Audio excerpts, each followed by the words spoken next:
Different Nation to the all new, all different #1 comics podcast. We are here with a very, very special guest. Ladies and gentlemen, we have the comic book writer, comic book illustrator, filmmaker, script writer, video game producer, everything you can possibly imagine that's done in the realm of creative entertainment. Austin McKinley has done it. So welcome, Austin. Thank you so much for joining us today. Hi, Dan. Nice to be here. Yeah, man. Very, very awesome to have you on. And I think that's like kind of where I want to start. I'm going to be a little bit unconventional. I just have to like fanboy out for a second because I've seen, your name in comics before. I never like took a deep dive and really looked into all of the other stuff that you do. And I have to tell you from somebody who's, look, I've never made the jump. Like I write, a little bit here and there, whatever, probably like most comic book fans do, but I've never made the jump to, try to get anything out there or anything like that. But man, I've written screenplays. I've tried to do like all kind of fun stuff, and you're just out there actually doing it. So that really just kicks ass. That's really, really cool. I have like this huge respect for you that you're out there just doing your thing, man, and like and really have your hand in everything. That's super cool. How do you stay so busy? Like, how do you keep yourself?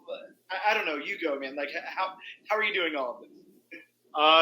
It's kind of a natural outgrowth of just, being sort of a very ADD person, like one of the things that drew me to comics initially was just how holistic it was because, in comics, I can tell you something and also show you and also kind of make a sound for you and all this sort of thing. And so, with that being my, native tongue, it was really easy in other contexts when I'm collaborating with other people to be like, hey, we want to make a movie, hey, we want to write a script for or content for a text-based video game or graphics for a pixel art game or whatever it is. It just like it makes it easy to say yes and then figure it out. Yeah, well, very cool. And again, like a really, really respected.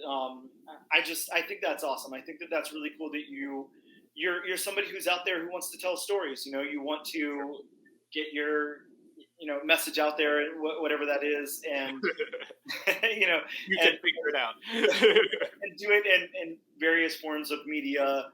And I think that's really, really cool. One of the things that really kind of struck me when I was taking a deep dive into the stuff that you've done with Square Soda. Like I thought that was really, really cool. Like just kind of I don't know if you want to explain that to the listeners or you want to tell them where that comes from. Let me say first, right off the bat, like I'm from Florida too. So we're both, here in Florida and that's cool. I'm not trying to act like Florida's some great state, but it's cool that we're both in the same place. I think that's cool. Sure. Well, we have the same sort of privilege and trauma. Yeah, exactly.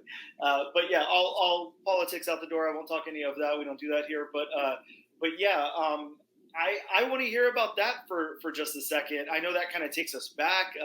We're definitely going to get into what's coming up in the future and what you have coming out right now and everything. But I'd love to hear a little bit about that, how you got started with that, how that became a thing, and just whatever you can say. So what you're talking about is my local comic strip that was in the New York Times affiliate that is the newspaper in my town. So it's yes. There was a like a weekly. They were doing like a weekly ticket section that was like an alt weekly sort of deal, and they wanted a local cartoon in there. And the editor went to the same comic book shop that I did because there was one, yes. And the guy who owned it I was friends with, and they put me in touch with that. So I pitched him a few different things, and the name of the town is Sarasota. The comic book or the comic strip is in square panels. Sarasota is also a very square town. That's Square Soda. Yep. So yeah, it ran for 7 years. I did it every week. I started out in black and white. I eventually got him to let me use color, and then I got a little bit more real estate on the page. So it evolved over the years, but it was a fun gig. It was really interesting to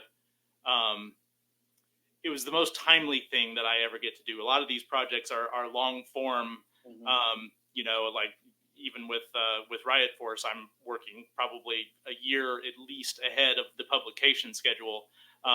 So for something like the daily comic to get to say, okay, what's going on this week? You know, what's worth talking about right now, and have it come out within days. That was really fun. I always enjoyed that part of it. Yeah, it's got to be fun to be able to work on something very topical like that. There's obviously a lot of constraints to it, I'm sure, but it's got to be, I don't know, somewhat rewarding to be able to get that out and have it be in the current zeitgeist and everything, and something that people are talking about. And I did. This is a really cool. You know, I was only able to, in the short amount of time that I discovered it and then looked it up on Google and everything. I was only able to find a few pieces here or there, but they were great. It's a lot of fun, and I'm really actually seeing a lot of love for it. If you look up anything where people can comment on it or anything, just you have people in your hometown who are just in love with it, and they just really were like, this is such a cool thing. I love it. It brings back so many cool memories, and I remember reading this and blah blah blah. So just really cool that you were able to impact your city and or town or whatever you call it. But yeah, like that. Yeah, it was always kind of surreal when I would like go into a place like backstage at the Performing Arts Center, and the union guys have posted one of my cartoons for some topic that we were talking about, or like the donut shop had it in there one time, and all this kind of stuff. So yeah, that was really fun. There was sort of an interaction. I could see the things that resonated with people. So that was fun. Yeah, it's got to be one of those things you don't really realize how something like a newspaper impacts so many people, or right. A widespread magazine or something like that. Especially whenever we're looking into things that are very centralized, like comic books. Comic books are pretty much only going to attract comic book readers. Right. Newspaper, a lot more people. Yeah, there's a lot more people out there for that. So yeah, that's really cool. I'm going to go into this next question, and look, I was going to leave this one out. I did ask my last guest this question, so I was like, you know what, let me take it off my list here. But I saw it referenced in the preview that I saw for Riot Force, so I have to throw it in there. Very important, super topical question right now. Barbie or Oppenheimer? Which one are you going with? Who wins the Oscar? Well, I haven't seen Oppenheimer yet, but I saw Barbie, and it was amazing. I was so surprised and amazed at how deep it was, and how much ground it covered. So I don't know. I can't speak to Oscars, that it's such a, political thing anyway, just within the Academy, but it's an amazing film. Yeah, that's so cool to hear. My last guest said the same exact thing. You're pretty much taking the words out of his mouth, and I haven't published that episode yet, so I know you're not actually taking the words out of his mouth. But yeah, same thing there. He hadn't seen Oppenheimer yet, and he was just like, "Man, Barbie movie, just so good. Go out and see it." So sure. That's super cool. Let's talk about Riot Force then. How did Riot Force come about?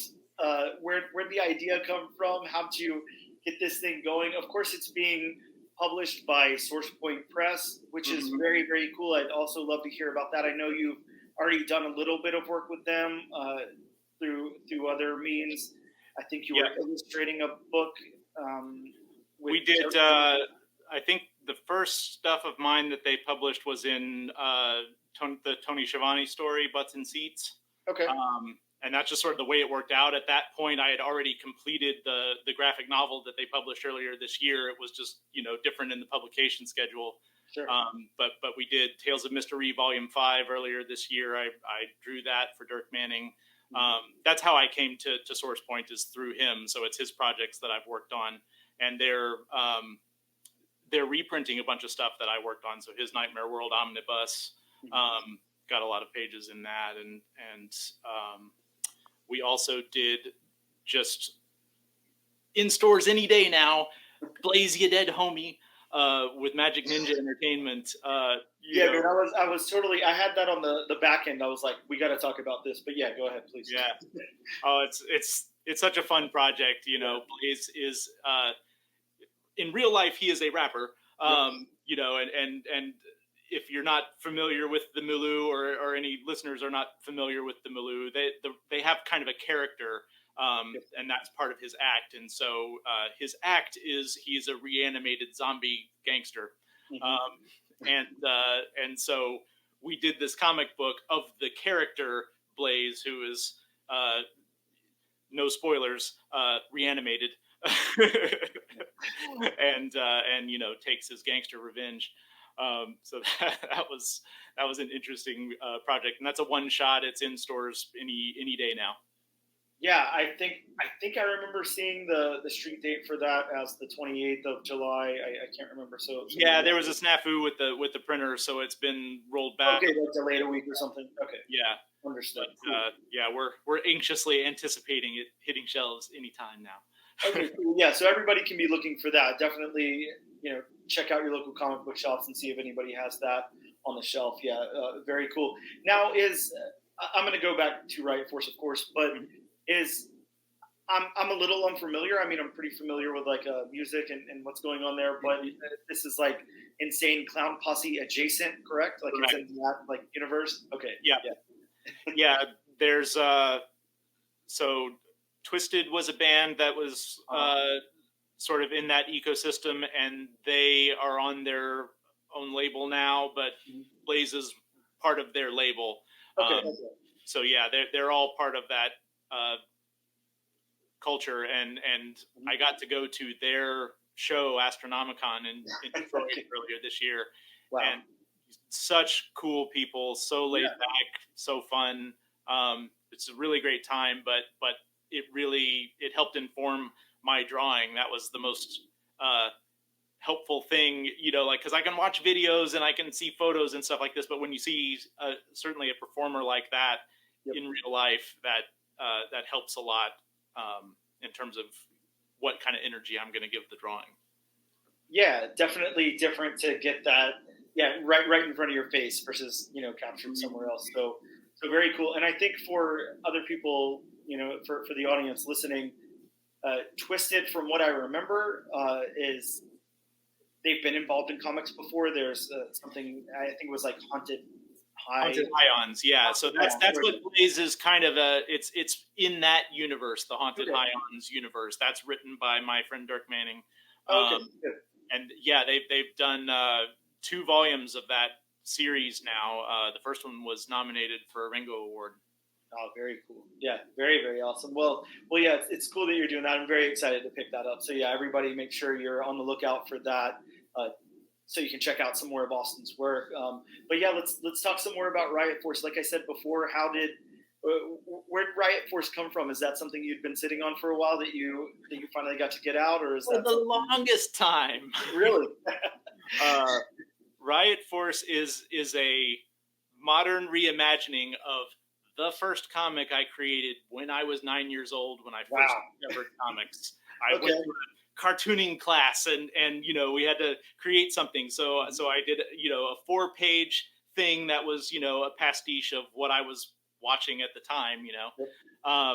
And it's been something that has always lived with me in one form or another.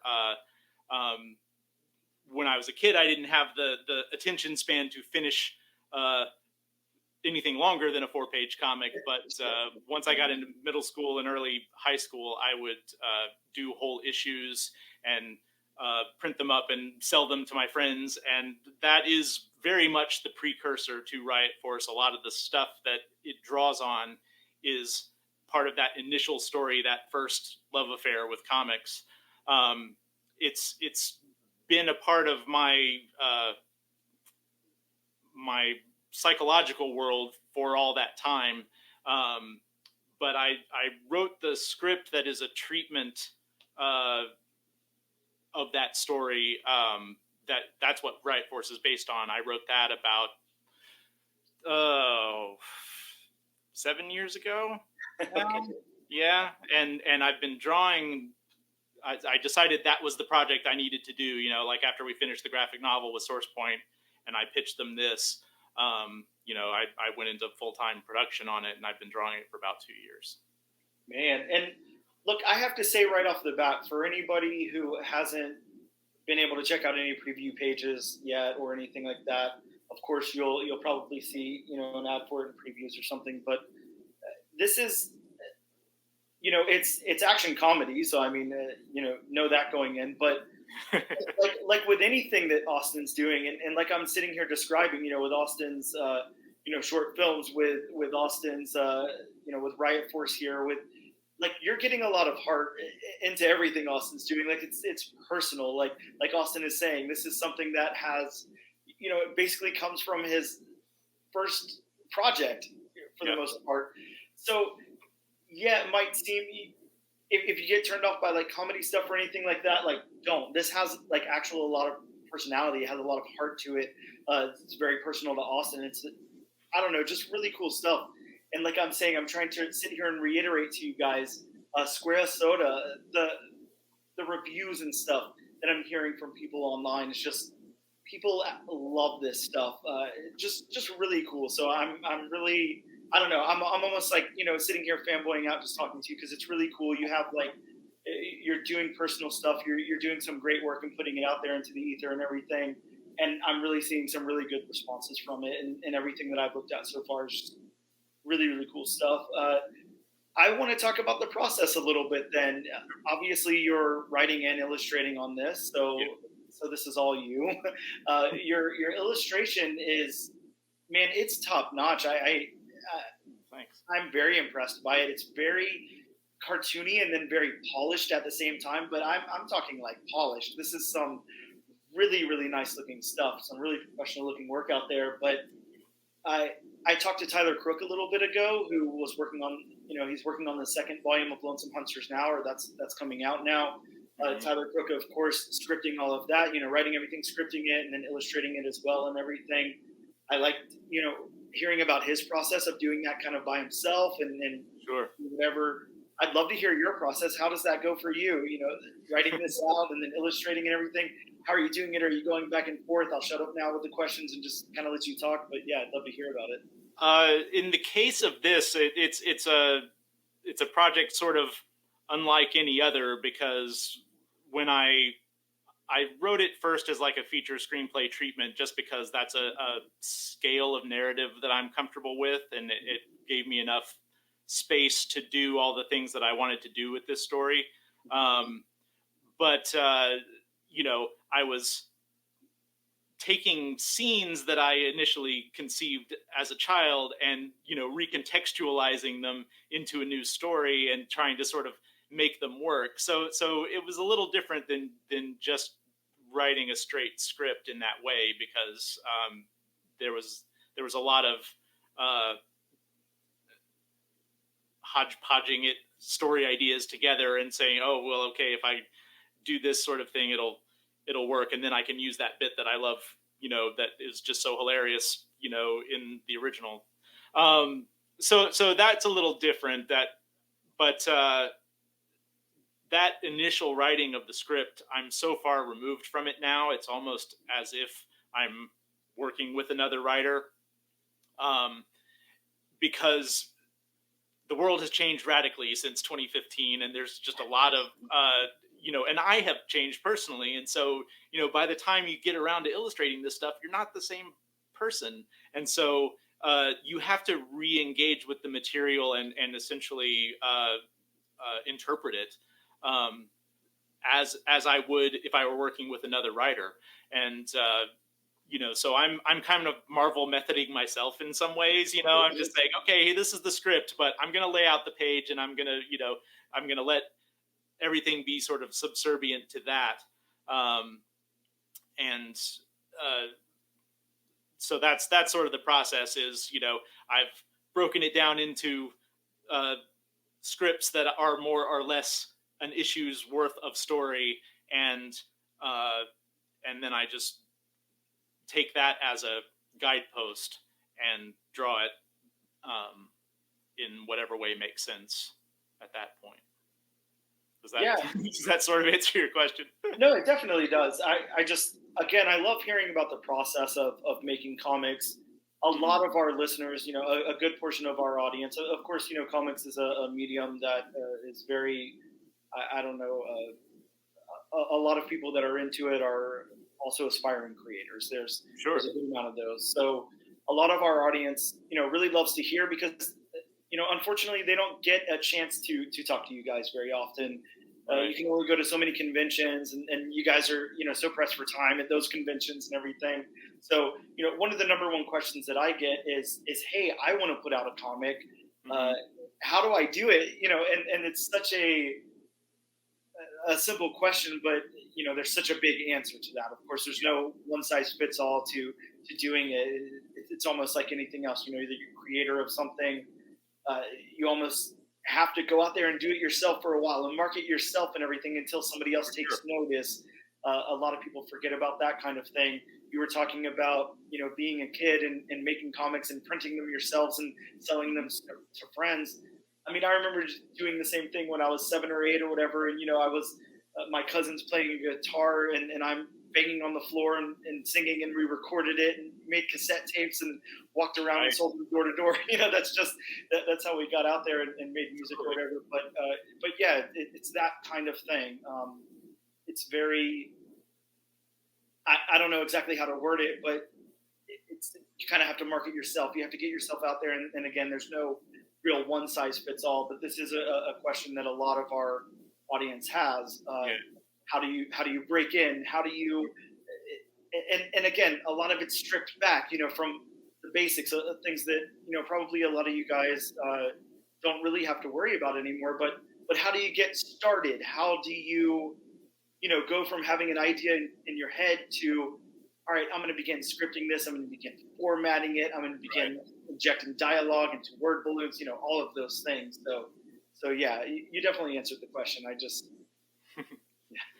I'm a huge proponent of concept to completion. I think that at any stage, small goals is good. Whether it's just a few panels or whatever else, start increasing the amount of story that you want to tell to the point that you're comfortable with doing it, but always getting it in front of people. I think like you haven't really done everything that is your responsibility as an artist until you've shown your work to people and see what they see in it, because there's what you intend to say and there's what other people get from you. And until you have that sense of this is how my work is coming across, and do I want to adjust how I'm doing it, or do I want to double down on it? Like whatever it is you decide, you make a knowledgeable decision if you were taking your stuff to completion and getting it in front of people at whatever stage you are. Yeah, and that makes perfect sense. I want to ask then, Riot Force is a 4-part. I think I'm correct on that. It's being published. Very. Yeah. We are initially planning a 3-issue miniseries in print, as far as I know. When it said 1 of 4, that was a surprise to me, and I wasn't sure whether it means that okay, maybe volume 1 is issues 1 to 4. I've got them. That's fine. It doesn't we can go to 4, or maybe I have a issue 0 that's a promotional thing, and I can give you a link for that. And it kind of is the sort of Bond style big action opener to the story that sets up the characters a little bit and gives you some context for the world that they're in. And it's a full length issue. So even if we only print issues 1 to 3, there's also 4 that's in the first volume. So maybe that's where it's coming from. Yeah. Well, very cool. Look, I love 0 issues. Those are 0 issues are always zeros, minus ones, all of those. I love all that stuff. So that's super cool. I guess my question was, with it being either a 4-part or a 3-part, however many parts it may be. Yes. However long this goes. I mean, who knows, man? You might get the first issue out there, and they're like, "Look, we have to have an ongoing. You're going to the 30 issues. I hope you're." I would love to have that problem. Yeah, you never know. So, I think you'll have a good response from this. The illustration is so wonderful. Like I said, I can't talk enough about how great it looks, and again, just having those previews, I don't know the entire story, but from what I'm reading so far, it's really cool. What's next in the pipeline? and the reason that I ask this right now is you're heavily involved in comics and you're heavily involved in a lot of other things as well. So is next up a comic? Have you thought about what's next up yet? Is next up like a short film? Is next up a video game? What you got going on next? Yeah, it's always a lot of irons in the fire, Mm-hmm. like it's always, I'm doing this and three other things, and Yeah.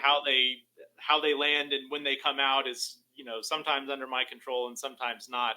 Yeah, But sure. I do have a one shot story that I'm doing with Dirk Manning for his Love Stories to Die For.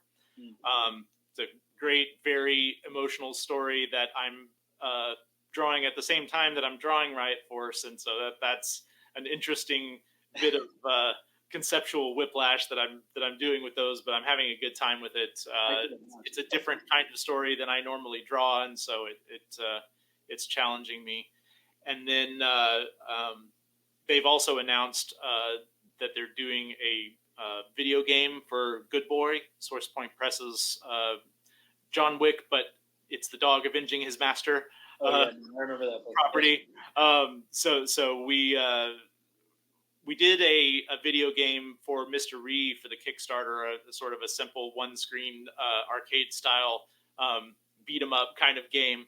And so with the Good Boy game, I'm collaborating with the same game developer, and we're really taking it to the next level. This is going to be just an incredibly ridiculous cartoon gore. It's pretty nuts. We have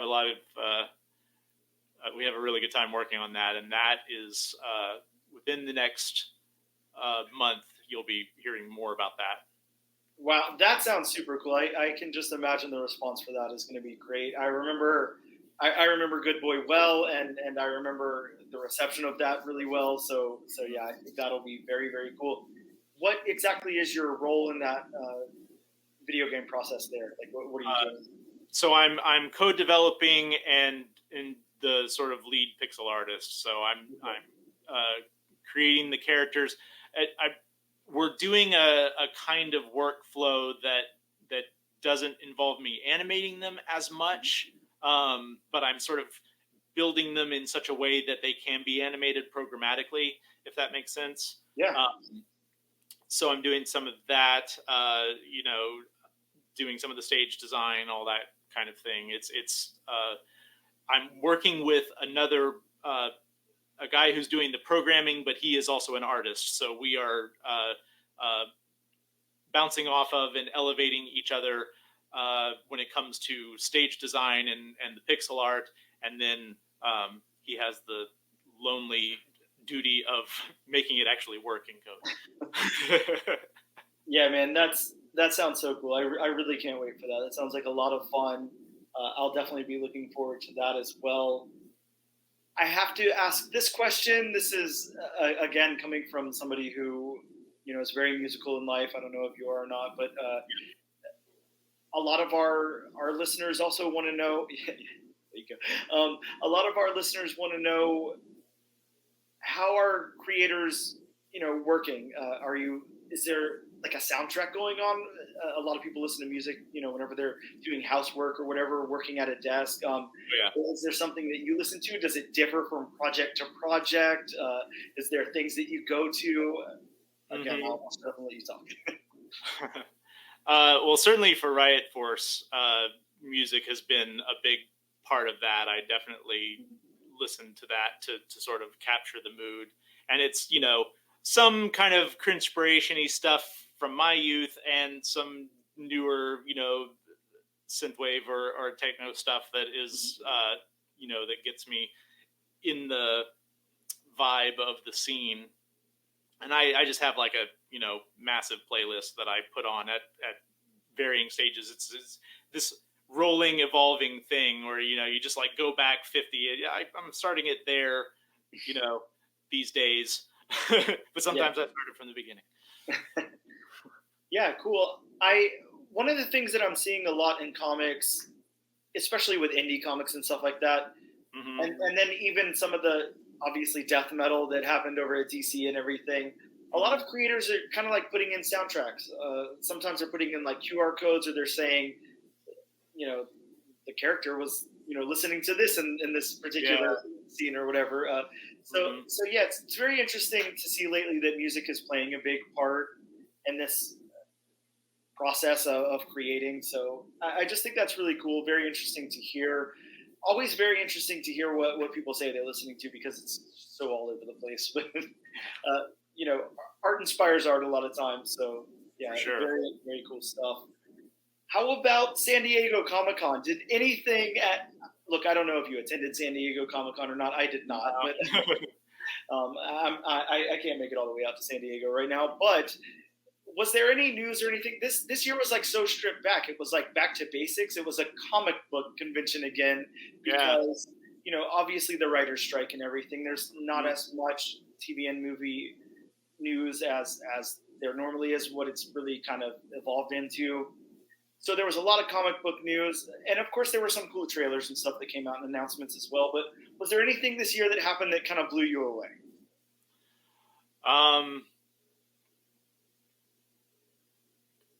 Not really. I'm terrible about following news sometimes. I get, in my tunnel of getting things done, and so yeah, there hasn't been anything, other than the like AI snafu that wasn't, and all that kind of stuff. Like Yep.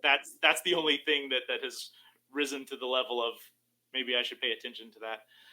I'm bad about keeping up with stuff.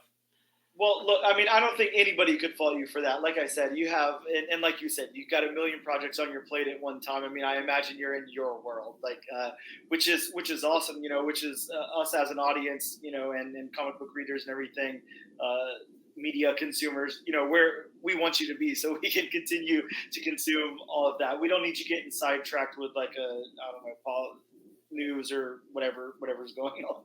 So yeah, very cool. But yeah, there was obviously some interesting stuff. There's a lot of like I said, comic book related stuff. A lot of just kind of smaller announcements, smaller scale. We're getting a new Punisher over at Marvel, who's not Frank Castle.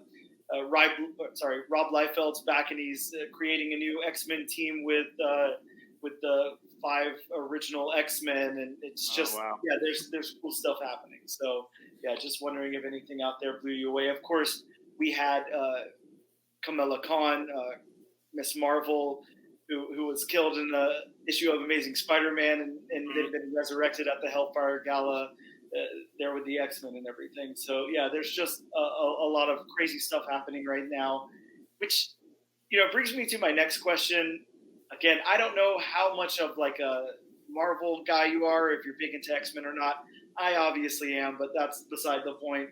The 2023 Hellfire Gala just happened, and every year at the Hellfire Gala, they introduce a new X-Men team. So I've got to know if you landed a job at Marvel tomorrow and they wanted you to put out an X book, and they were like, you got free reign, you can introduce any characters you want into this X-Men team. Like, who's your dream X-Men team if you have one? Oh, wow. I mean, I grew up reading X Factor when Walter and Louise Simonson were working on it, and so those are the characters in the era that speak the most to me. And obviously, I continue to read it through like the Jim Lee, Chris Claremont, era. But yeah, that's sort of where that is still magical to me. The funny thing about actually working with this stuff is that it is hard to keep up with all the different storylines, So like, I haven't sadly read X-Men in a long time. Look, I mean, I have a lot of love for what I did read when I was that age, So that's yeah, if nothing else, X-Men and Batman, impossible to keep up with unless you're just like a super fan or whatever. So there's always the beauty of serial storytelling is that everybody has sort of an era that they discovered it, and then there's these sort of other iterations, like peeling back an onion, that you can what are they talking about now? I guess I gotta go find issue 183 and figure out what they're talking about. And so, yeah, that's one of the things that I love about comic books is that, these long running books have this massive history that you can delve into and discover. Yeah, definitely. Okay, well, next question is, some of your inspirations. Again, I know that I don't know, really where you started. If you started in illustrating and then like slowly found your way into writing or whatever, or vice versa, or if they kind of Mhm. came together or whatnot. But who are some of your biggest influences? I know this is a super generic question, but it's one that everybody wants to hear. The second For that sure. they see a book written or illustrated by somebody, they wonder who were some of the influences here. So Yeah. I've got Well, certainly in addition to X Factor, because that, and the Jim Lee, Chris Claremont stuff that blew my mind as a young kid. Some other early touchstones were like Frank Miller's Ronin, Mhm. um, in the sense that it tells this whole complete story in this graphic novel format. Even though it was serialized, it's just a nice size of a story. Mhm. Um, and very impactful. And so, that was obviously something that inspired me. Jeff Smith's Bone is a huge influence. I love that whole narrative. And there was one in the '90s that I was a huge fan of, Xander Cannon's Replacement God. Okay. That was another just a really great indie book. A lot of amazing stuff that you can only do in comics. Like Mhm. it's to me, when comics is best is when it's synergistic between the art and the writing. Whether it's a team or a single cartoonist, that ability to have something happen that feels so immediate, and visceral. I think for the same reason that movies have the same kind of visceral power, where because you can see somebody responding, that there's a direct line for the emotional subtext, and comics are that way too. That when you see something happening, it has that immediate impact of, oh, that happened right Yeah. now, and you're a little bit more in control of the pacing of it as the reader, and you have to imagine uh, some of the tone, but um, it has that immediacy, and so those are all books that had that impact on me. That when I put them down, finished reading them, it's just like, wow, that's amazing. That's the kind of story that I want to tell. Yeah. I mean that. Yeah. Awesome. I love that answer. I I want you to just go ahead and tell our listening audience, where they can pre-order, where they can find. Of course, I'll go ahead and say, hit your local comic book shop up. Let them know, before FOC goes up, to make sure that they have Riot Force, added to your pull list. All 3 or 4, or 25, or however many issues are coming out, but at the very least, that first one, because you're absolutely going to want to check it out. 100%, it's very, very cool. But let everybody know where they can find you. Let them know where they can find this book. Just let us know what's going on. And of course, all of these will be in the show notes. You'll be able to find links everywhere, but please, out of your own mouth. Yeah, that's the best thing is right now to get it from the local comic book store. Obviously there are online retailers that will ship it to you, but certainly in terms of grassroots getting the word out, nothing helps like walking into a store and saying, "Order me this. Yep. It's coming out and I want it." That does us the most good, and it does the retailers the most good. As far as finding me, you can find me at riotforcecomic.com and austinmckinley.com. Yeah, and definitely check out Austin. Like I said, I mean, you're going to want a visual to go along with the audio here anyway. So make sure you check him out. You can plug his name into Google, into anywhere, and I mean, Austin's not pushing it anymore, and I completely understand. But go check out Square Soda. It's so cool. It's actually it actually blew my mind how cool it was. I was really intrigued by this, so I'm going to be checking it out. But yeah, make sure you check that out. Go check out. I don't know. Austin's got some stuff up on YouTube as well, some short films and some demo reels and all kind of stuff. So Austin is everywhere. Make sure you check him out. Just some really cool stuff out there. I know Riot Force is definitely on my pull list, so it better be on your guys' too. But yes, please make sure you check that out. And again, do you remember the release date for that? I believe it's November 29th. Okay, 29th. I was about to say 8th. So stores, and then the final cutoff is a month before that, but it's sooner is better than later in terms of those initial pre-orders. Yeah, absolutely.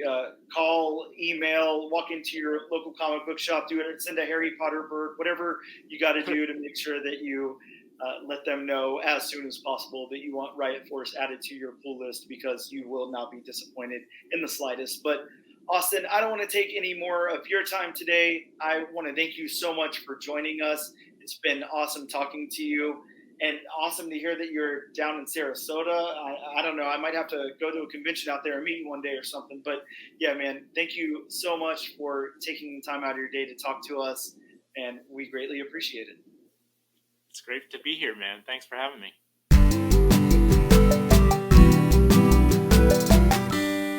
Welcome back, all new, all different nation, to the all new, all different #1 comics podcast. We have a very, very special guest on the episode today, Jake Palermo. I believe I'm saying that right. I could have messed it up again after my couple of minutes of training there that we did off air. But Jake, welcome to the show. Thank you so much for joining us today. Jake is writing has written a comic book for Sex Comics, and that's CEX for all of you pervs out there. So yeah, Comics Experience Publishing, called The Wire Fence. It's a one-shot, and it comes out October 25th. I think I'm right there.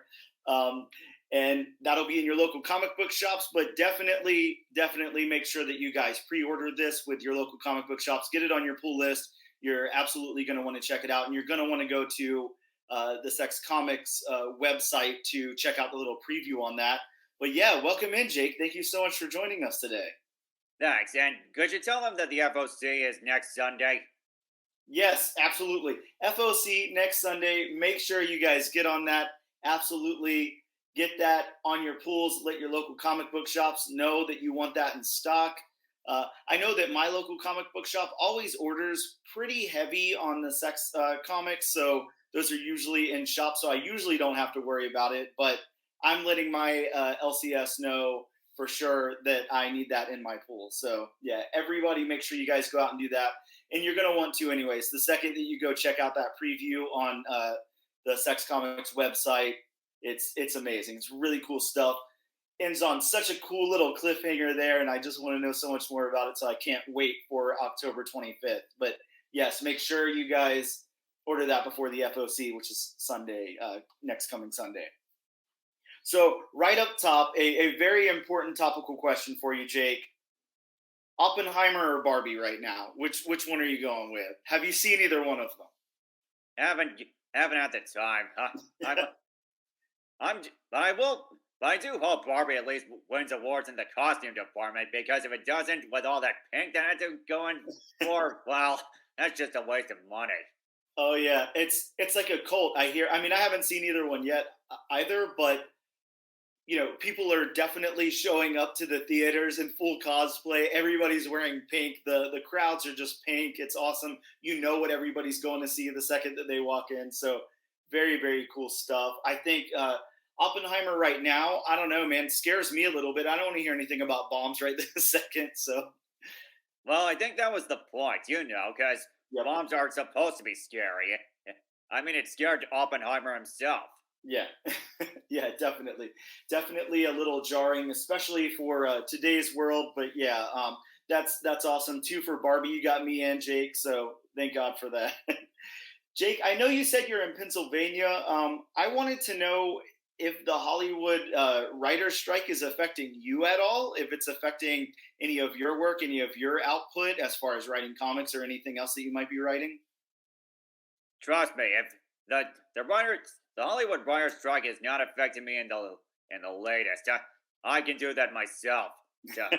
I can slow myself down, but without people paying me to do it.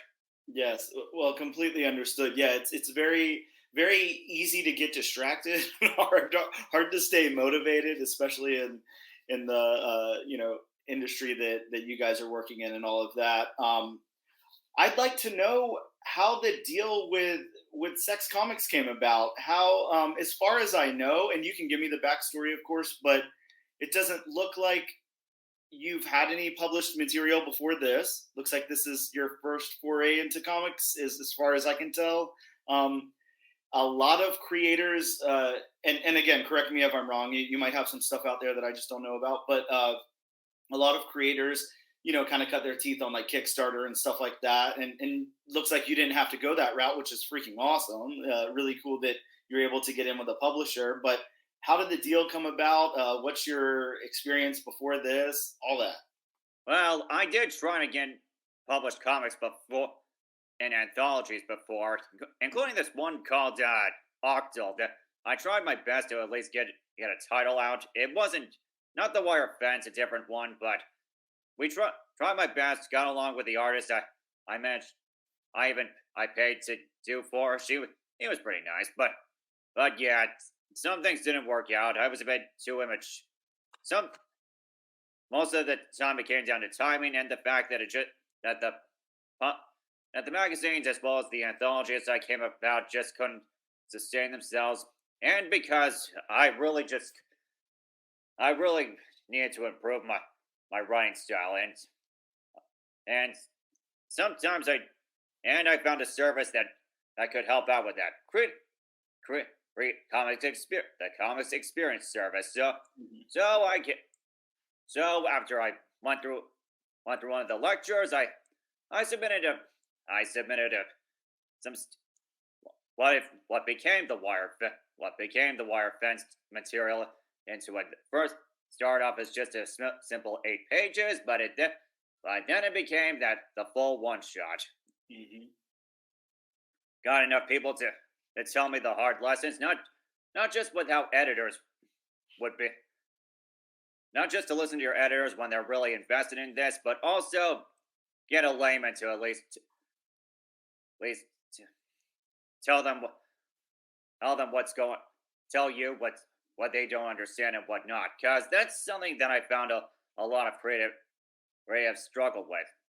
Sure, Mhm. they know how it goes, and sometimes their fans and even their editors will know, but sometimes you just need somebody casual, somebody who's outside of it to ask what okay, what's happening. I don't understand. You want more besides the target audience, right? So get on. So and you meet us halfway there. So yeah, oh yeah, it, I was really focusing on just trying to get something from my portfolio to go out into to go into comics as well as my writing in general. So I tried my. There was a lot of stuff that went into it, but well, I've had a lot of obstacles, including stuff that well, like sometimes I'm just no, sometimes I just slow down, and as you can see from the stammering, I've got a few things that held me back a couple of times. You know, neurodivergence and whatnot. So, oh, as soon as I found comics experience, will actually get the skills as well as the experience needed to find out what the whole thing's like. I feel like I can end up out with a greater understanding and a greater amount of respect for everybody involved, but also to make sure that you can never get complacent and to never neglect the casuals or even just the people who want something different, who want something different. So I think that's why I want what some of the ideas I have for an anti-western. Mhm. Now, which what started off, which brings us to the wire fence itself. It was I got the idea because I heard that rather than the revolver, it was the barbed wire fences that helped that helped end the frontier period of the Wild West. It was, Mhm. but I also heard a lot of the other stuff. like how like how land ownership affected certain parts, the how how it disrupted bison herds, how and of course all the and pretty much all the other stuff that people don't like to talk about the old west, but they, as for don't get me wrong, I know that he appeals to the old west, going out into going out into the free lands, but where you don't have to deal with so many people's stuff off shirts. I think that's what this whole thing was about. Not not the tropes that we about the nostalgia surrounding a time that was romanticized, but what made us want to romanticize it in the first place. Not something to make it simple, but something that was just outside of it all. Yeah, and it's very cool. It's so far what I've read, at least that preview that's up on Sex Comics is a very cool, intriguing, unique story. And like I said, it leaves you absolutely wanting more, which is great for a preview. Definitely makes you want to order the book. You've got the stranger coming to town. You've got like where it just seems like he has like this uncanny control over the barbed wire, and just you're introduced to the barbed wire and how our character in the book does the character, the young person who finds the barbed wire coming up from the floor, does that character have a name in the book, or I don't see one in the preview? Oh, he's definitely a big part of it.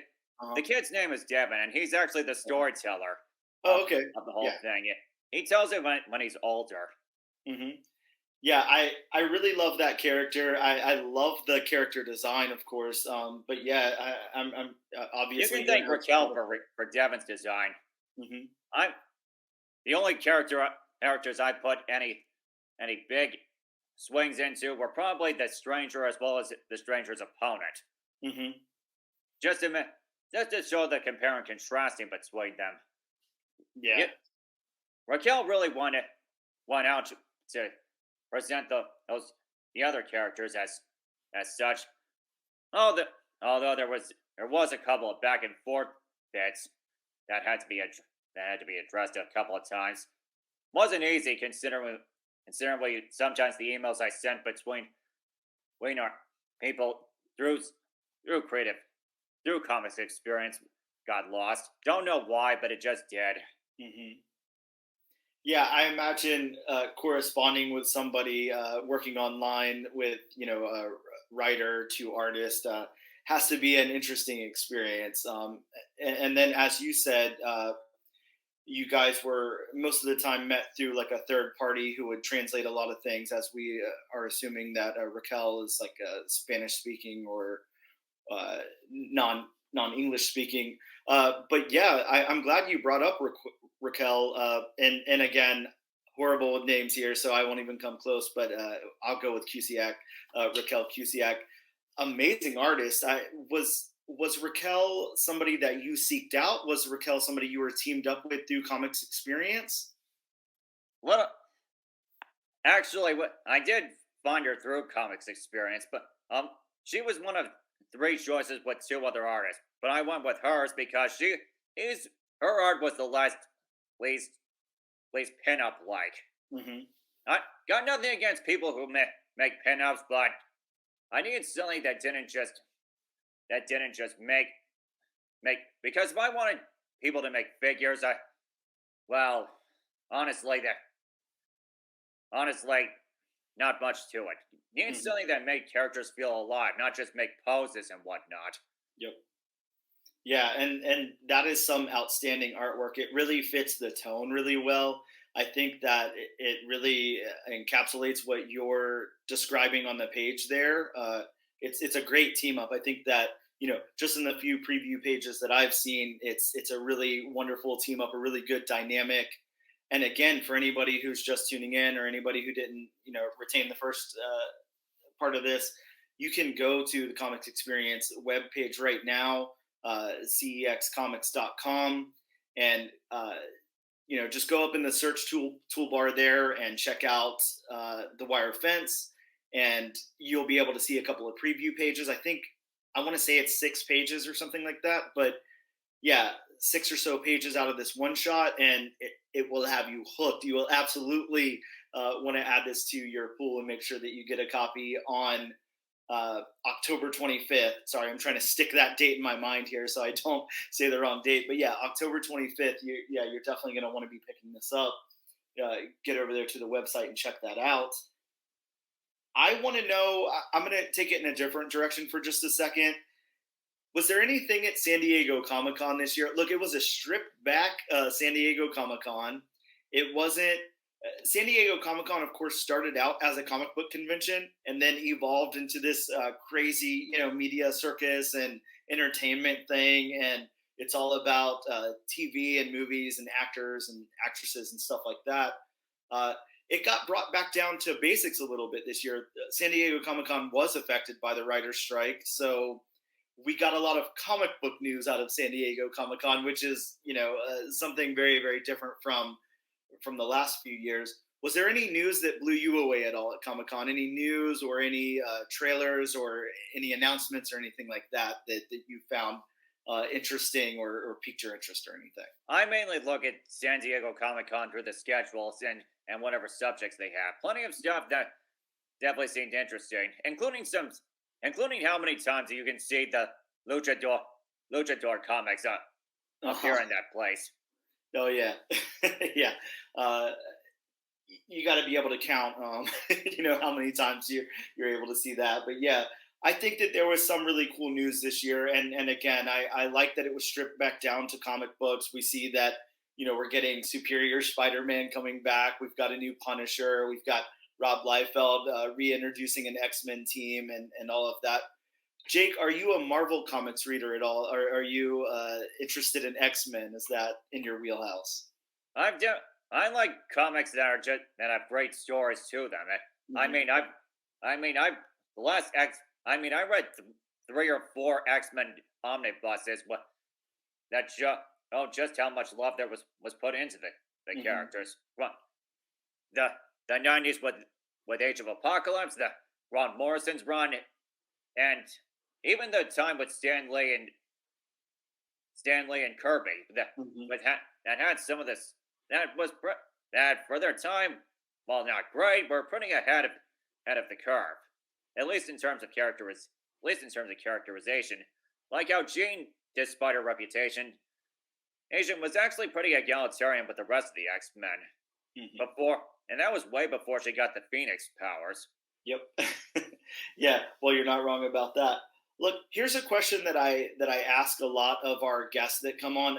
And number one, I'm a huge X-Men fan. X-Men is one of my favorite comics, and especially comic team of all time.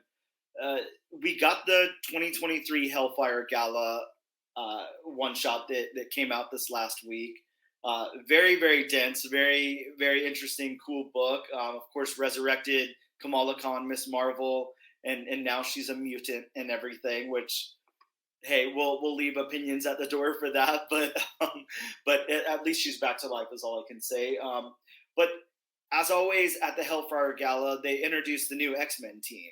And this year was a little different. I won't say any spoilers in case you haven't read it and in case any of the audience hasn't read the Hellfire Gala special yet. But I would just like to know if you were working at Marvel, if you had to pitch your dream X-Men team, who would you include on the team? Hard to say. There's plenty of X-Men that I'd like to include, but honestly, you gotta see that you gotta put in a lot of thought about it. I mean, you have to include a few A-listers like Wolverine or Cyclops or Jean, but then you have to have a few niche fans, and maybe even a couple obscure ones just to try and round them out. Yeah, definitely. I agree with you there. I think every time I think about that question, I'm always like, man, I got to take some of Peter Milligan and Mike Allred's team from like Ecstatic or X-Force and throw like Dupe on there or something. Just have like a crazy team up. I remember that mini series that Max Bemis did a little while ago, Worst X-Men Ever, where the mutants' power was to explode like a bomb, but it was just the one time, and, and then they would die. So yeah, there's some really really cool X characters out there to play with. Definitely a cool toy box of X-Men mutants that that you could do a lot with. Let's get back to the wire fence. I definitely want to hear. You know, you talked a little bit about where the idea came from, and then working with Comics Experience and getting that published and put out. And like we know, or like I think I've said here before, it's a one shot. So this is just a single issue that's coming out. What's your future like at Comics Experience, or just publishing in the future, whether that be self-publishing, another indie publisher, or trying to get on with some of the big two or anything? Do you have any aspirations for that? What's your future like in comics? I'm definitely going to keep making comics, but although I might have to settle with just 8 page stuff that I can put in anthologies, because frankly, it cost me about $4,000 to make the wire fence and Mhm. keep the rights to it. Yeah, yeah, and we see that a lot more. Something I don't know. A lot of times when people think of comics and publishing comics and stuff like that, they're thinking that these people are. You have Dan Slott, you have I don't know Donny Cates, you have these people who are working for Marvel, DC, whatever, and they're using established characters. They might be creating some in those stories or whatever, but a lot of times they don't have to put up any of the front. They don't have to put up any money to get these things out. It's already funded through the publisher. And working with independent publishers a lot of times is a little different. You have to float some of the bill. You have to use your resources to get teamed up with the rest of your creative team and stuff like that. So a lot of times you're putting your own money into these things, and then like you said, to obtain the rights to that, it's very important a lot of times to creators that those rights just don't get sold off to the publisher or whoever. Say this book comes out and it catches the attention of someone else, and they want to do something really big with it. Well, of course, you want to retain those rights in case something like that happens. And I think you have a really compelling story here, at least from what I've read so far. Again, I'm judging that off the preview, but if the preview is anything like the rest of the book, I think it's definitely going to blow people away. It's very, very cool, and a very just a wonderful story. You get so much time with these characters in just a few short pages. Even though you have the stranger who's kind of unnamed, we have Devin who's not named yet. We have the sheriff. You still feel like you've spent some time in this world, and it's very lived in. So I think you've done a great job at bringing that to life, you and your creative team. So yeah, definitely props to you for that. Is there anything in the pipeline that you're working on that you can tell us about, or is it all under wraps right now? Well, one thing I definitely want to put through with with comics experience for to make into 8 pages is it's something about the it's something about the collective unconsciousness, trying to get the ideas out of it and selling them to different people through crypto, because that's the only way an idea can sell other ideas. Hmm. Yeah, very cool. I think that that's something you could definitely sink your teeth into. I can't imagine. It has to be a challenge to tell something in an 8 page story versus like a whole one shot or something like this, or an ongoing series, or even a mini or something. Uh, I I have to imagine you have like this larger story, and then maybe you have to take it and scale it back a little. Is that how you do something in 8 pages, or do you go in with the mindset of this is going to be 8 pages and I'm going to tell my story in these 8 pages? Best guess, gotta start with an idea, then then try to explore as much as you can and with so little. Hmm.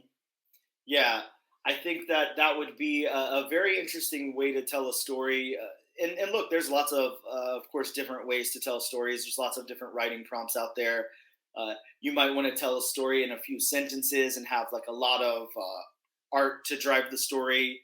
Maybe less dialogue, maybe less narrative, or maybe it's jam packed full of narrative and dialogue in those 8 pages, and it's super dense, and you really tell a lot of the story. But very cool ideas either way. I think, look, I want to go ahead and say one more time, right here towards the end of our interview, if you guys have not called your local comic book shop, emailed them, messaged them on Instagram, whatever you do to get a hold of your local comic book shop, and make sure that you catch The Wire Fence before FOC.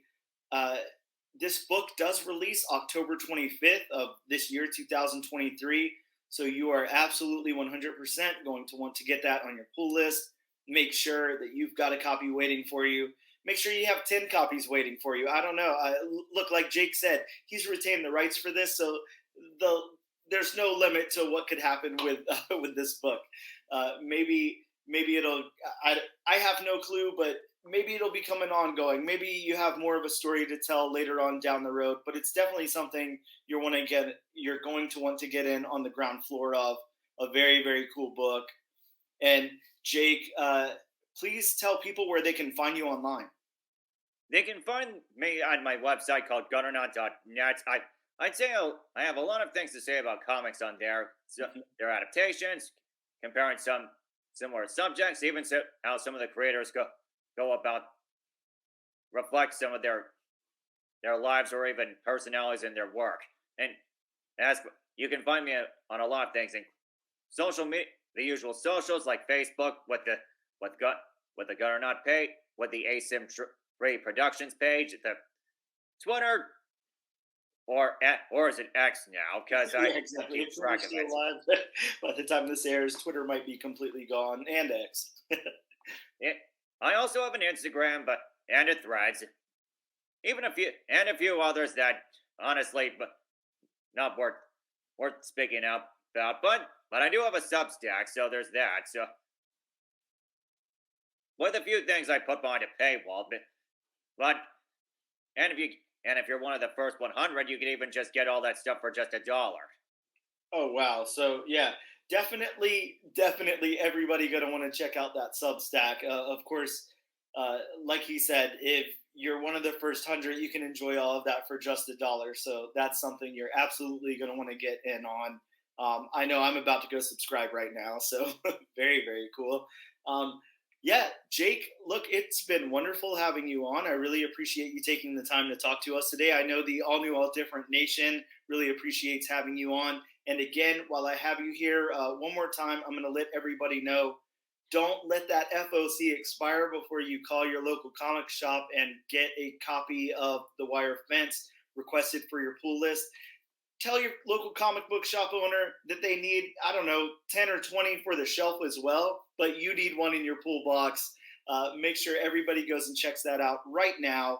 And like I said, go to the Comics Experience publishing website at Comics Experience. I completely lost the name. CEX Comics, my bad, .com. And make sure you go there and check out that preview of Jake's comic, The Wire Fence. Very, very outstanding stuff. Jake, again, I can't thank you enough for your time. It's been awesome having you on, and we appreciate it, and I hope to talk again soon. Thanks. I'll hope to see you sooner than later. Yes, absolutely. Thanks, man.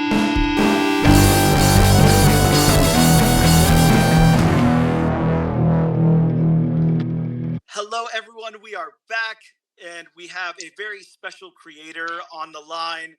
Ladies and gentlemen, please welcome Mr. John Clark. John Clark, of course, of Pop-Up, a really, really amazing book that Bob and I both love a lot. And we had another creator on for John's done Playthings, Black Friday, Something Juicy, just all over the place. John's done a lot of cool stuff. So welcome to the all new, all different #1 comics podcast, John. Thank you so much for joining us. Absolutely. Thank you. Thank you for having me. I appreciate it. Yeah, man. Thank you.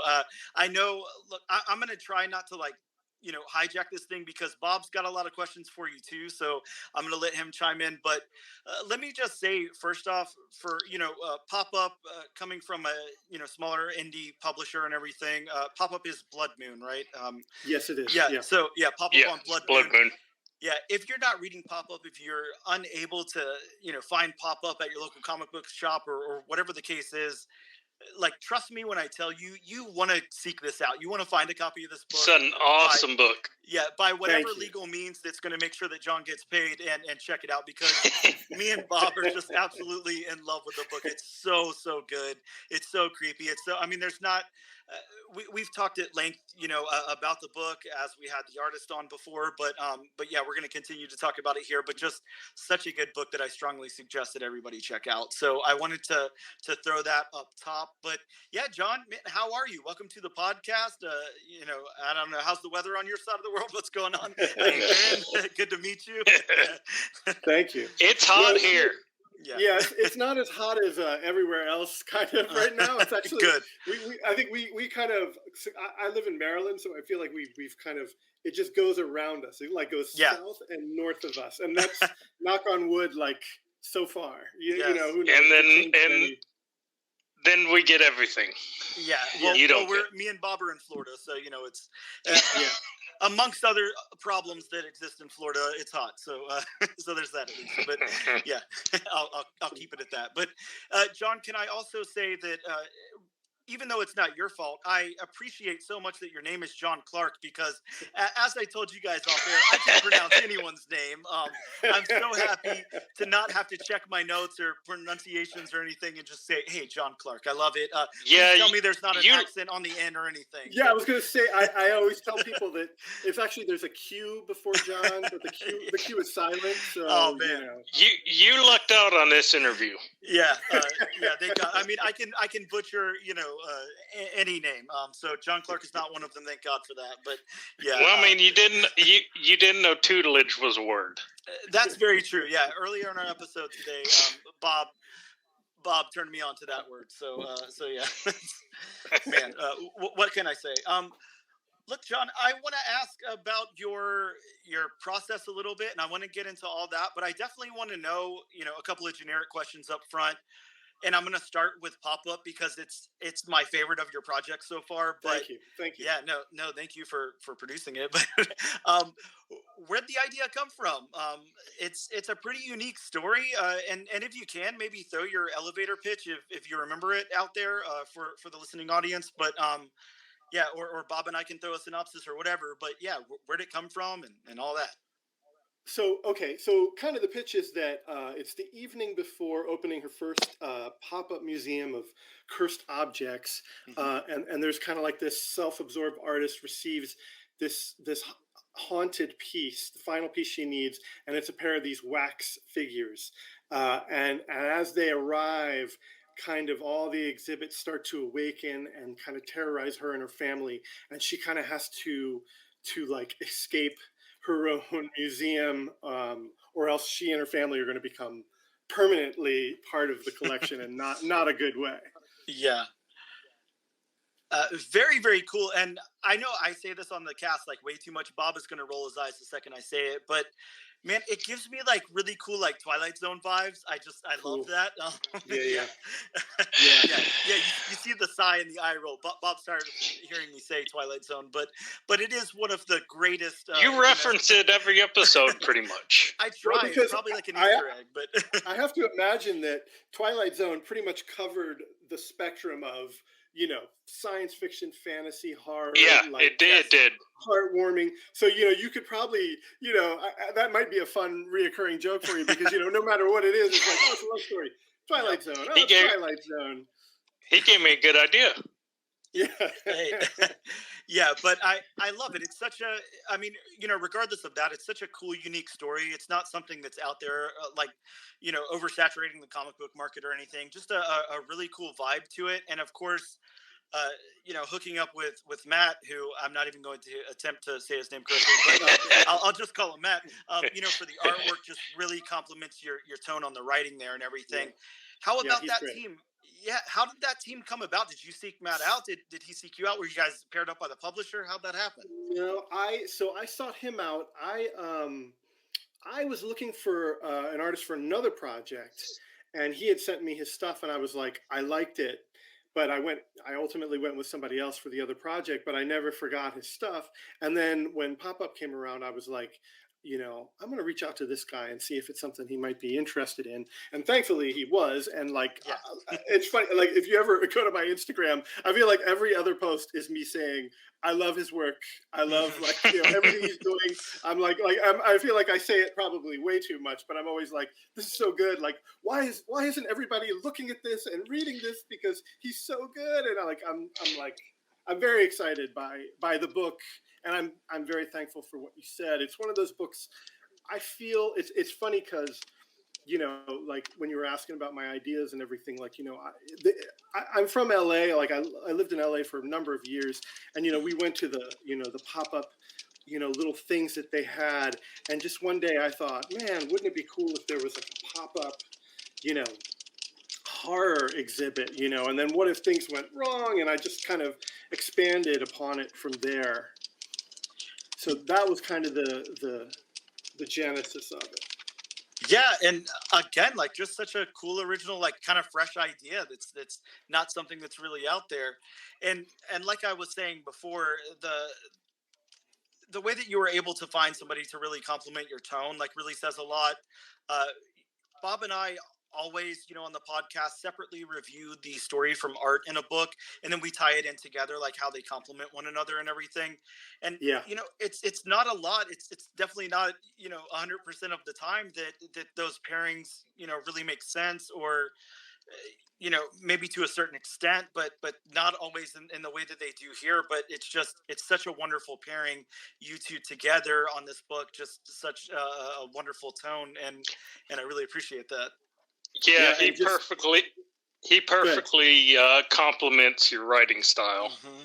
Thank you. Yeah, I liked him. So I want to work with him again, and I had this other idea, and so now he's like starting to work with other people, or I don't know if he was in the past, but much more now. So I'm like, I was telling him like, look, I really want you to do this project, and then I could kind of feel his hesitation, and he's kind of like, so what else do you have? He didn't really say like I don't want to do it, but he's kind of like, well, what else do you have? Yep. And then like I kept saying, no, I really want you to do this one. So I finally convinced him, and we're working on the pitch right now, and it's another. This one is a one issue, one shot, but it's a horror, and I think he's done like the first 6 pages, and I think he's nailing it. Like it's great stuff. Awesome. I'm sold. Yeah, exactly. All you have to do is say the 2 names, and me and Bob are sold. So it won't take much. But a really, really wonderful creative team. How about Blood Moon? How is it working with them? I know a lot of indie publishers, operate differently. Did you, are you able to, I don't know, just have the freedom to kind of do what you want, or do? Yeah, for the most part, yeah. Yeah. Were you guys able to like present the entire, I don't know, completed book to them, or did they pick it up based off of a pitch, or? Well, so I think I got a little lucky because a good friend of mine that I went to middle school and high school with has worked with them, and his name's Tony Hammock. I call him Tony. Everybody else calls him Anthony because we're old friends. But Sure. He knows Keith, and when I said to Tony, because I usually send him my stuff, and he's like, oh, maybe you should think about sending this to Blood Moon, and I know the guy, and blah blah blah. And I'm like, cool, so we sent it over, and they seem to really embrace it. So yeah, it's been good. They're real,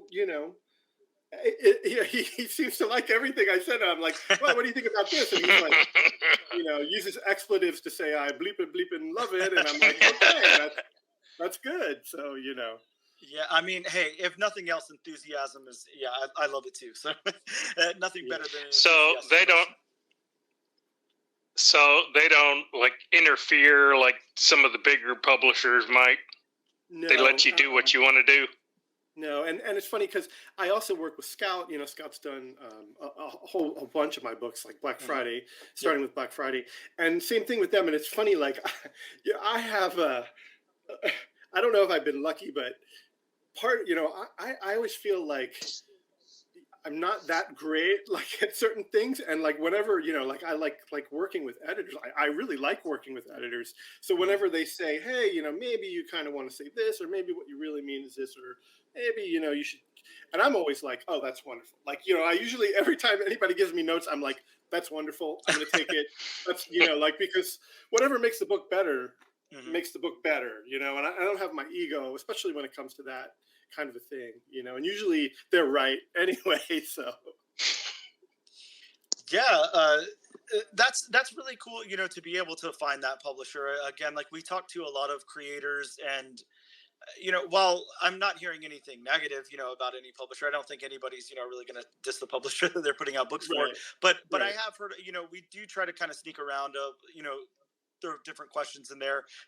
Are there any publishers you wouldn't work with? Is there anything you don't want to? We try to kind of like inject things into the conversation, of course, sometimes, and a lot of times. The number one thing that we hear, and this is probably a little cheat for later on in the conversation that we have here, you'll know what I'm talking about. But a lot of times, those people are saying, "Hey, I would rather tell my story that I want to tell through like an indie publisher than hop on and have to go through established characters that I didn't create and so forth." So yeah, we just hear a lot of really really good stuff about most of these indie publishers. Haven't really heard yeah, anything bad about any of them. So yeah, I yeah. can Because imagine. I think it's to their benefit, right, to want to have unique, interesting stories, and again, I haven't been lucky enough to work with, like the big, big, big ones, but I think it'd be the same thing. Like I would love. I always feel like you are kind of going in there and know, if you go in there and know that you're a writer for hire and you're going to be writing for Superman, for instance, like, you got to do Superman, and, there's like some certain things that you got to do. It's kind of fun. Like I look at it in the sense of like the filmmakers back in the day when they had to get around the R ratings and they kind of had to like, be a little more clever about how we're going to talk Mhm. about certain things. And I Yeah, feel like that makes you a better writer, and it makes the work stronger because maybe not everybody gets it, but the people that do are like, oh dude, like that was smart, yep. like I get what he's going for, and he just got through with Superman saying whatever. Hmm. Yeah, some really good points there. I think yeah, it takes I don't know a whole different level of creativity to be able to do something like that. It's like something Bob or I probably can't even comprehend. But yeah, you as a writer, I'm sure you pick up on really cool things like that. Speaking of writing, like I said, I want to get into your scripting process. Sure. And again for the listening audience, we're talking I've mentioned pop up multiple times. I'll try to not fanboy out on pop up too much, but Playthings is a series that you've got coming out. I think what are we up to? Issue 4 or 5? No, it's all out. Okay, Five five. total. They're Yes. all Okay. out. Okay. Hmm. Yeah. Okay. So yeah, 5 issues. Playthings. Black Friday. Phenomenal series. If that's Scout Comics, if you guys haven't checked out Black Friday, it's basically I'm not complex enough to explain what it is. I'm too simple for that. But it's basically like you're telling a story of corporate greed and how that manifests into like a being or a thing or something. And it's just, man, Absolutely. I can't say enough good stuff about that series. That one really blows me away. I hope that I don't know. That's on everybody's top 10 list. That's such a cool book. And then Thank you. I just, yeah, no, thank you. And I just recently discovered something juicy. It's just a one shot, I believe. Yes. But yeah, really, really cool, like horror story. So, you know, none of this is anything new to you. You're out there writing. You're putting your stuff out and everything. And I'd love to hear your scripting process. I'd love to hear, how that is for you and your origins in that. Did you begin writing comics? Did you start somewhere else? Sure. And yeah, please. Okay, so I actually, well, as I mentioned before, I lived in LA for a number of years. I always wanted to be a filmmaker, so I've gone to school for film, and I kind of became a self-taught writer because I realized pretty quickly that you need to have things that you want to film, and so a lot of times, a lot of my ideas are. It's funny because I write scripts, I write comics, and I've just started to write novels. I'm writing a novel right now, and Wow. they're all so completely different. And it's kind of weird because it's kind of like in the beginning you say to yourself, well, which one is this going to be? And you kind of try the visuals and all that. And like Pop Up was originally a screenplay that I wrote, and Nice. I got frustrated in the sense of, when people aren't taking chances on your writing or for this whatever reason, and it's like, I want it. the urge to get the story out into the world became so strong for me that it was like, I need to go into comics. And that isn't to say that I don't love comics. And I grew up loving comics. It's when I was kind of in high school, I wanted to either do special effects in movies or I wanted to do comics. And then I went to college and I said, oh, I could put the two together and I could make films, and it was kind of Yep. like, it all kind of made sense. So I've kind of I go back and forth on that kind of like, those two areas. But I just like, I have a background in art. I went to art school. And it's one of those things where I love to tell stories and I love to tell them visually. And I feel like film and comics, they're almost two sides of the same coin, but it's visual storytelling. And the other thing that I do love is horror. It's like, I'm wearing you probably see Jonathan. Yeah, Jonathan. It's something that I love. It's something I've always loved.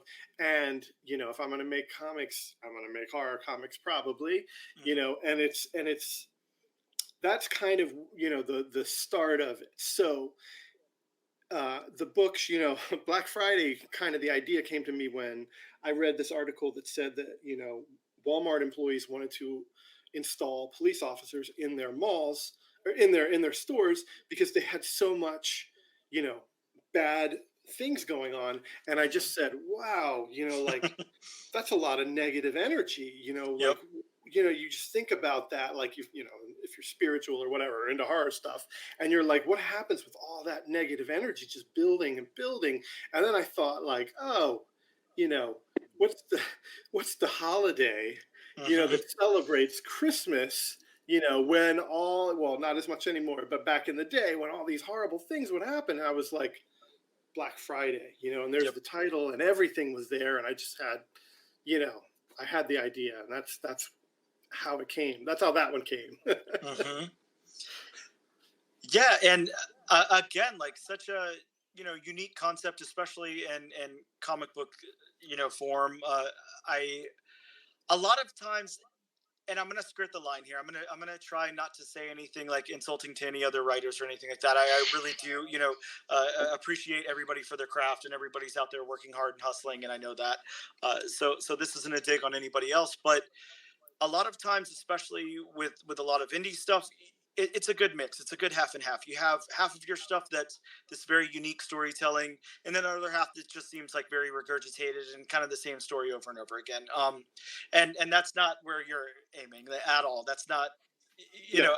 almost everything that you're putting out, or sorry, everything that's out there with your name on it is just this very unique story. This very, it has a tone, and it's a John Clark story, absolutely, Yeah. but it's not like I said, regurgitated in any way whatsoever. It's something. Well, you could say Something Juicy has some regurgitation to it. Well, yeah, in a sense. Sorry, I had to do that. No, please, I love it. Something like Playthings, for instance. When Playthings was first FOC'd, I wasn't too sure, other than the cover art, what this was really going to be. What was it about? What was kind of going on with it and everything.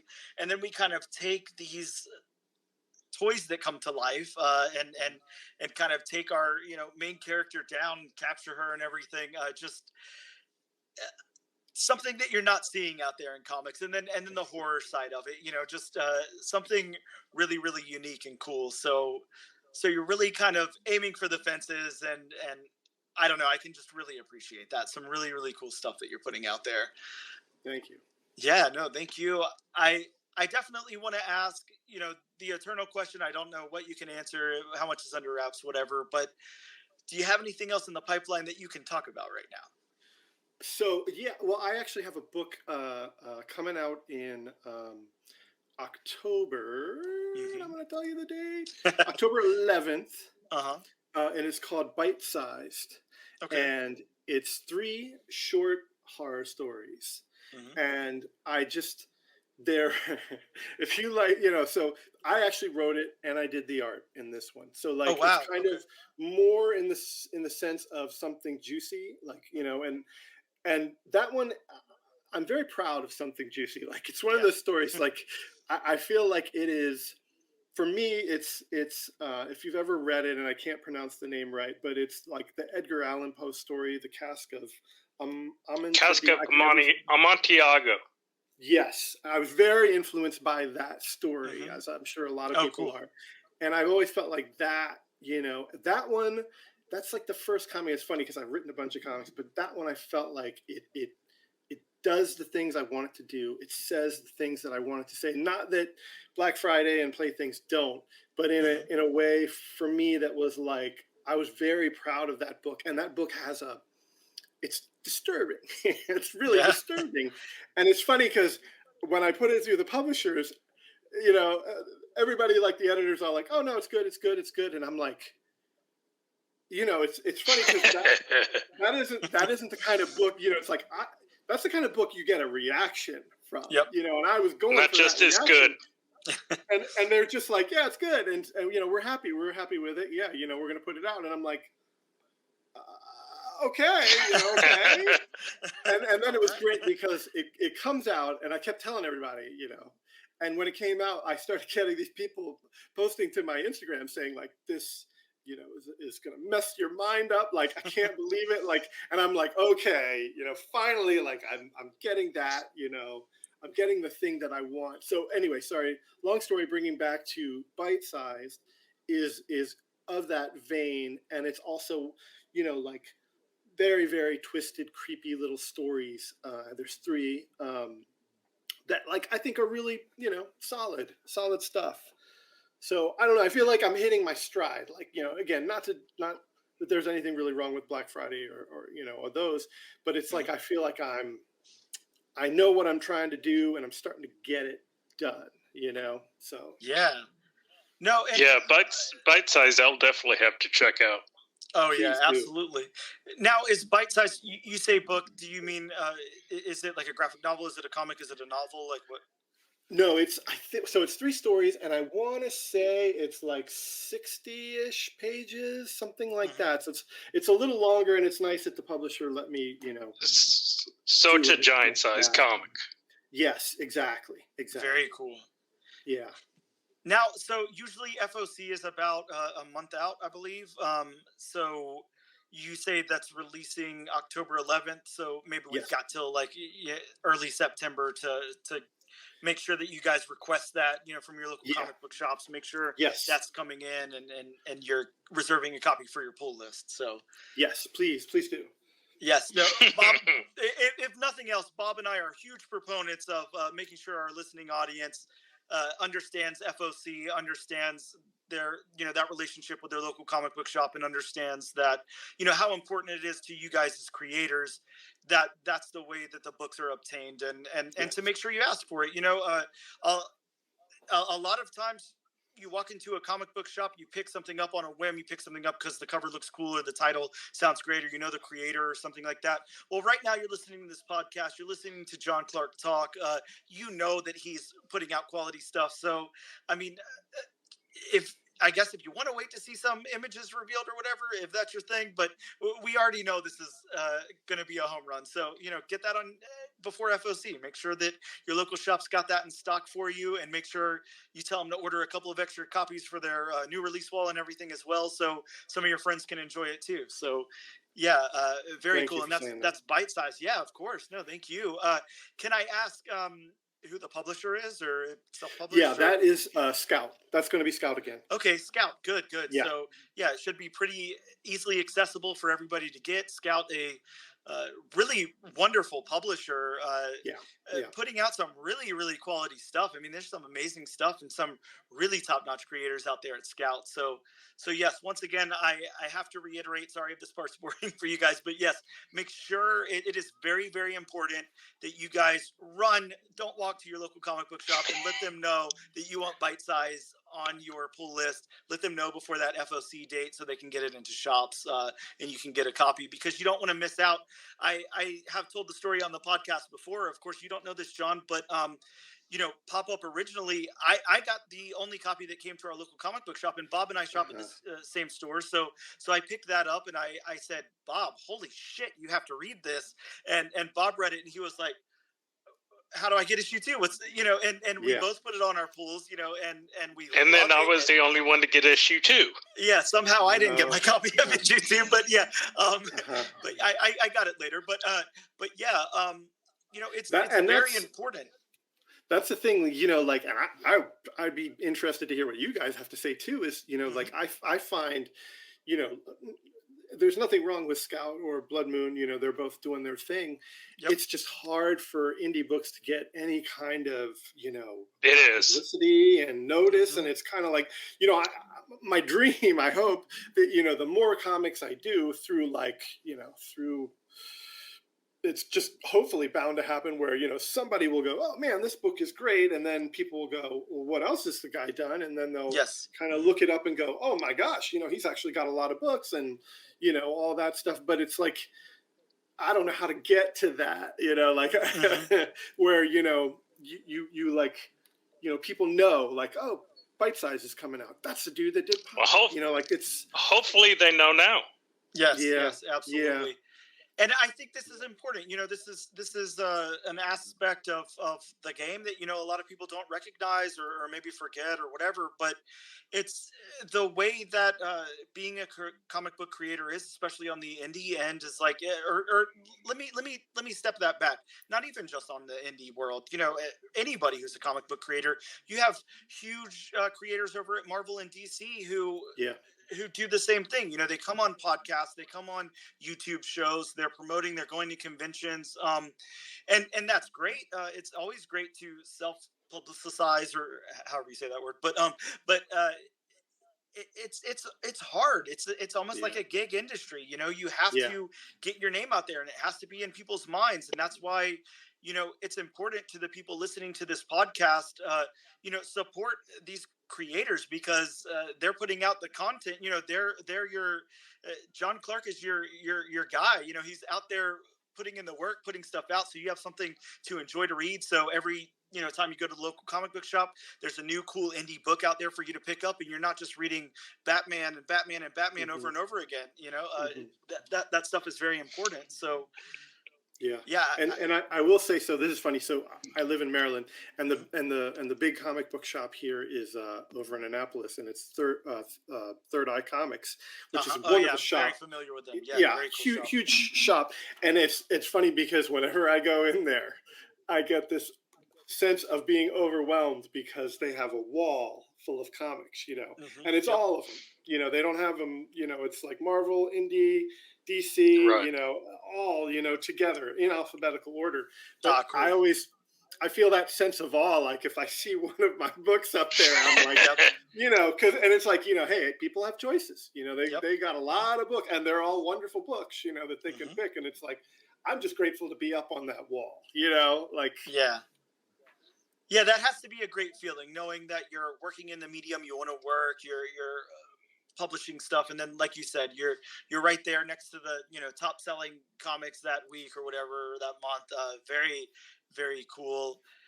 I have to reiterate one more time, how important that is, how important it is to help prop up and build these creators, because no one wants to see the same thing over and over again. I love, James Tynion IV. I love Donny Cates. All those people are great. They're putting out some really great stuff, and their name is all over the place in comics. But, we need the next James Tynion. We need the next Donny Cates. We need, this is a continuing thing. We don't want to hear the same stories from the same creators over and over again. So what's important is that we support, our independent creators, so they get to that level. So that's how you do that. That's how, I know, at least for Bob and I, we're out there every day, telling people about Pop-Up. Hey, you should pick up this book. Like, if you want to see some creepy, like, off the wall shit that you haven't seen before, like, pick up Pop-Up. Pop-Up. It is so good. So that's what it takes. It's very important and very important to me and Bob that this stuff exists. And again, I've told this story more than once as well. I'm a big Marvel guy. I'm also really big into horror, and I'm big into independent books. Bob loves independent books now, but before, he was kind of on the big two and Image and stuff like Never that. really read one before Yeah. the podcast. Yeah, up until Oh, we wow. started doing the podcast, and now I mean, Bob's favorite books are indie books. He loves them. Yeah. So there's just so Nice. much good stuff out there, that if you're just looking at the Justice League or, Amazing Spider-Man books, you're missing, 99% of all this amazing stuff that's out there. Yeah, So yeah. And I feel like it is a great time for comics. Like, despite all of, whatever people may say, there is really good work being done, and like nice, even in the big books, there's some really great work being done. But like, I feel like it's a great time that whatever you like, it's out there. Yes. I feel pretty strong saying that, like whatever you want, there's a book out there for you that probably does the thing that you want. It doesn't have to be just superhero comic book. I mean, it can be, horror book. It can be action book. So it doesn't have to be one thing. You can pick and choose what you like. Yeah, exactly. Yeah, 100%. And I think a good point to that is there's so much stuff out there for everybody that's so well written as well. Think about, the last Jim and the Holograms book. Amazing. Now, would I have thought to read a Jim and the Holograms book before? No, but it's so well written, so done so well. I talked to Austin McKinley last night, and he's doing a book called Riot Force, and it's an action comedy book. I'm not big into action comedy. That kind of skirts like a weird line for me. But when I tell you that the previews he sent me are so amazing, I can't wait to order like 5 copies of this first issue when it comes out. Like, there's so much great stuff out there that's just so well done, so well written. And a lot of times, people can forget to, when you're with an indie publisher, when you're doing these things, like, these are your baby. Like, they're so well crafted. Bob and I have critiqued, Marvel and DC books, and I will never call anything out or any creator out or anything, but, sometimes we're looking at backgrounds and they're so stiff and there's nothing there and there's nothing to it.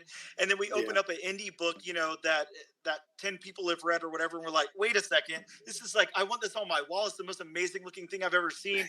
But yet in the panel of Batman today, they forgot to draw like a mouth on somebody. It's crazy. But it's crazy how well crafted, some of these indie books are. As you say that, I think back to my books and I'm like, oh my God, did I forget to draw a mouth on somebody? No, you're fine. You're fine. Yeah. No, but just, I'll jump off of my soapbox, but yeah, I think that it's so important that we're out there supporting independent comic book creators, and you guys are the bread and butter of the industry, and the industry would be nowhere without you. So highly, highly respected, and you are just doing some amazing work over there. And I know Bob wants to chime in too and say that Pop-Up is one of his, favorite books out right now. And because it really is. Yeah, it really is. I mean, I can't express to you how much Bob brings up Pop-Up.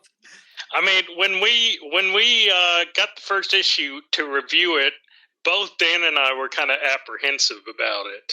Okay.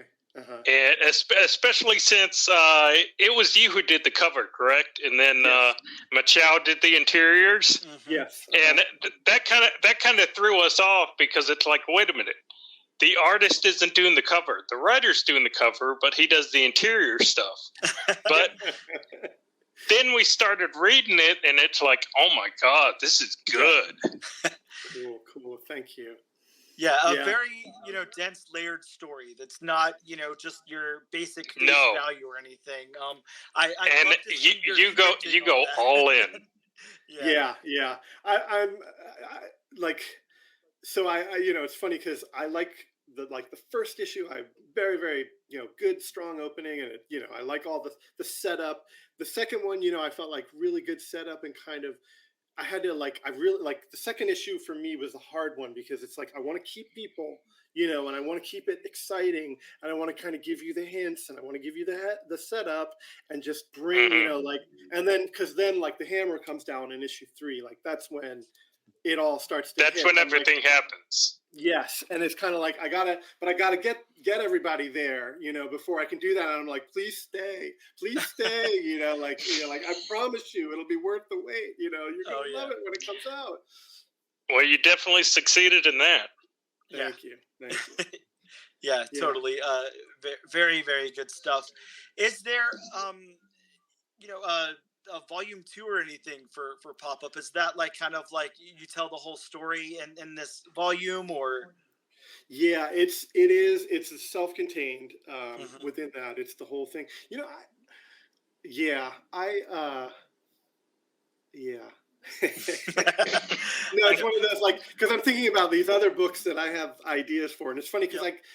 I guess I think too much in the sense of movie, solid like story, Mhm. and I probably need to kind of open myself up to being more, you know, continuing storylines. Like I have ideas for those. It's just honestly, it's harder to do those for me because obviously the money to have to put into that versus 3 issues or a 4 issue series, and to get that commitment from an artist like, yay, I want to work with you for 10 issues of something, Yep. like that's hard too.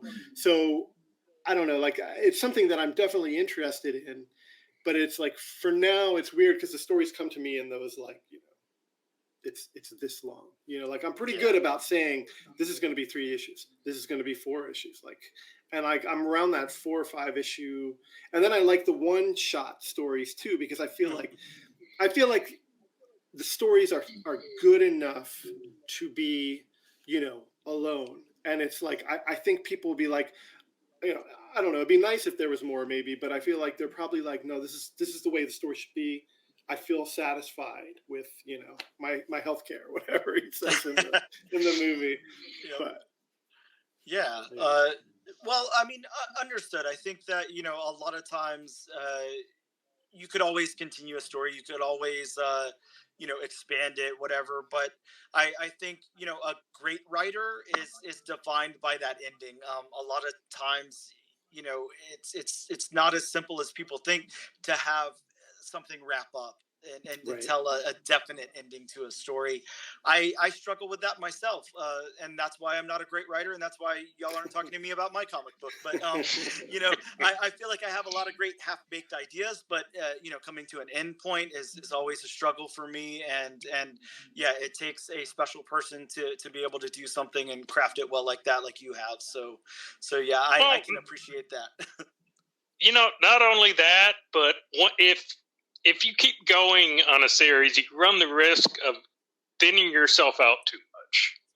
Whereas, like 4 or 5 issues, you can, tell the entire story without thinning it out too much. Yeah. Right. Yeah, which makes perfect sense. Well, look, John, I don't want to hold you up too much longer. I know we got a little bit of a late start on my end, and my apologies. But I do want to thank you so much for carving out some time to talk to us today. It's awesome, and you gave me and Bob like a little bit of time to fanboy out. Which, Bob, I don't know about you, but I haven't been able to fanboy out this much since Tyler Crook. So I'm very excited about that. Yeah, this is cool. It's always great to talk to comic book creators, artists, writers, all of those. It's always surreal to be able to talk to you guys, to know that Bob and I are just 2 nobodies who like to read comics, and people agree to come onto our show and talk to us about them. That's always very cool. Hey, we write the books for you. Yep. I'm writing the books for you. Like, thank you. Yeah, it's always very surreal to me. But I will say it's so much more surreal whenever there's a difference between somebody has a book coming out in a few months, and we want to get some details and talk about it and whatever, versus somebody like you or Tyler Crook, where I'm like, wait a second, I'm already reading your stuff. Like, I've been reading Black Friday, I've been reading Pop Up, I've read Playthings, like, and now I get to talk to you about this stuff, and then stuff that you have coming out, much like Tyler Crook. So really, really cool for you letting me and Bob fanboy out. I really appreciate it. And thank you so much for your work. But speaking of your work, I'm gonna say one more time to the audience: Pop Up. I don't know what the hell you're doing. Pause this podcast. Turn off the podcast. Go to your local comic book shop and find a copy of Pop Up. Do whatever you have to do to get a copy, as long as John gets paid for it. I don't care, but make sure that he gets paid for it. And playthings. Like I said, that's out there. You can find copies of that, as well as Black Friday from Scout, and then you can pick up the Something Juicy one shot. But very, very important. I have to say this one more time because it has to be drilled in everybody's head. Get to your local comic book shop. Call, email, walk in, send a Harry Potter owl, whatever you have to do. But make sure that you get Bite Size ordered for your pull list before FOC goes off, and that book releases October 11th. The cutoff date is usually about a month before, so look at about the first week of September. So you've got a couple of weeks to figure out a way to get there. If you have to get a taxi, if you have to start a Kickstarter, whatever, me and Bob will throw in. But make sure you get that ordered at your local comic book shop, please, for the love of God. And John, tell everybody where we can find you. So you can find me on Instagram is the best place. It's John Clark Comics. I know it's brilliant. And then Brilliant. I'm going to be at GeekCon, Shreveport, Louisiana, coming up. I think it's like in 2 weeks, something like that. It's coming up really fast. So I'm really excited about that. This is going to be like one of the first shows I've been doing. I have like a banner and everything. So like, if anybody listening is there and they're going to go, please come in, say hello, and all that good stuff. Awesome. Well, I will definitely have links to your Instagram and any other stuff I can get in the show notes there. I will try my best to find a link to FOC so we can pre-order a copy of Bite Size. But John, again, thank you so very much for allowing me and Bob to fanboy out for 42 minutes. I really appreciate it. And thank you. Yes, thank you. Yeah, it was a lot of fun. So thank you so much, and we'll see you at the local comic book shops.